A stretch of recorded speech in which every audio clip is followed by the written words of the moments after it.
ҳамасола 15 май дар тамоми ҷаҳон рӯзи байналмилалии оила таҷлил карда мешавад ки он соли 1994 бо қарори ассамблеяи генералии созмони милали муттаҳид эълон гардидааст. Оила сарчашмаи муҳаббат, эҳтиром, якдилӣ ва дилбастагист. Оила ҳамчун унсури асосии ҷомеа ҳамеша нигоҳдорандаи арзишҳои инсонӣ, фарҳанг, идомаи таърихии наслҳо ва омили мустаҳкамии инкишоф аст. имрӯз аз ҷониби мақомоти иҷроияи ҳокимияти давлатии вилояти суғд маҳфили фарҳангии маърифатӣ бахшида ба рӯзи байналмилалии оила бо иштироки оилаҳои намунавӣ аз шаҳру ноҳияҳои вилояти суғд бо мақсади устуворӣ ва пойдории оилаҳои ҷавон рӯй овардан ба урфу одатҳои хоси тоҷикона дар тарабхонаи истироҳати шаҳри Хуҷанд баргузор гардид.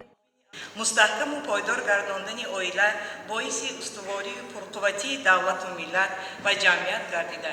тавассути оилаю оиладорӣ мо метавонем беҳтарин анъанаю суннатҳоро идома дода худшиносии миллиро дар дили аҳли ҷомеа бахусус ҷавонон ҷойгир намоем. дар ин бора асосгузори сулҳу ваҳдати миллӣ пешвои миллат президенти ҷумҳурии тоҷикистон муҳтарам Эмомалӣ Раҳмон чунин таъкид намуданд: оила ниҳоди асосии ҷомеа, манбаи парваришу тарбияи нерӯи солими зеҳниву ҷисмонӣ ва идомадиҳандаи наслҳо маҳсуб мешавад. агар ободиву суботи ҷомеа аз осоишу оромии ҳар як оила вобаста бошад, дар навбати худ ободии ҳар як хонадон аз рӯяҳии поку созанда, сатҳи маърифат ва саломатии зан модар вобаста аст. воқеан ҳам оила дар фарҳанги мардуми кӯҳанбунёди тоҷик ҳамчун ниҳоди муқаддас эътироф гардидааст, зеро беҳтарин арзишҳои инсонӣ аз қабили муҳаббату садоқат, самимияту вафодорӣ ва ҳамдигарфаҳмиву таҳаммулгароӣ маҳз дар оила ташаккул меёбад.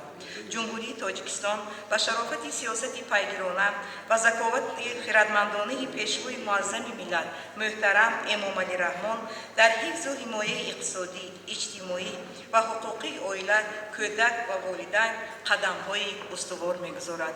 хислатҳои инсондӯстӣ ва ятимпарварии сарвари кишвар аҳли ҷомеаро водор месозад ки барои мустаҳкамии оила кӯшиш намуда онро ҳамчун масъалаи муҳими ҳаёти ҷамъиятӣ қабул намоянд.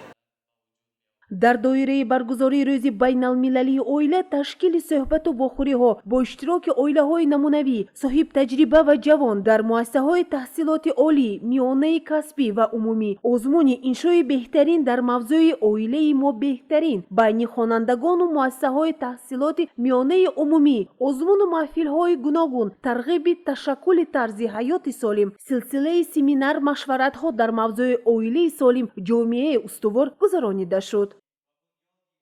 албатта мегӯянд ки ҷомеаи солим аз оилаи солим қарор дорад ва имрӯз мо тасмим гирифтем дар тамоми 16 шаҳру навоии вилоят бо доир намудани ин гуна маҳфилҳо, бо доир намудани соатҳои тарбиявӣ дар мактабҳои таҳсилоти умумӣ, бо баргузор намудани як қатор мусобиқаҳои варзишӣ байни оилаҳои бароманд намунавӣ дар тамоми 18 шаҳру навоии вилоят бо тантана, бо шукӯҳи шоҳомати хоса таҷлил карда истодааст. боварии комил дорем ки ҳар як оила дар ҷумҳурии тоҷикистон оилаи пеш аз ҳама мустаҳкам, пойдор, хушбахт ва солим бошад. зеро оила пеш аз ҳама ин макони муқаддас мебошад. ин маконест ки он сарчашма мегирад аз меҳру муҳаббат, саршор бо якдигарфаҳмӣ, бо иззату эҳтиром ва икром байни аъзоини оила мебошад.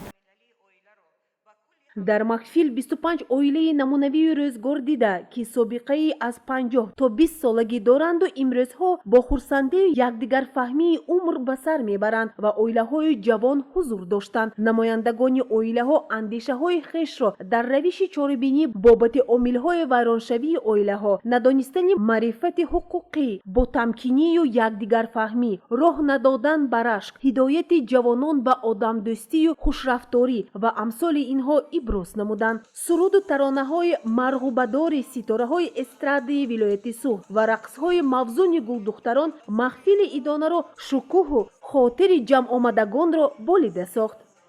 تو یارم تو حبیبم و دردم تو طبیبم خدا را شکر میگویم که تو گشتی نصیبم.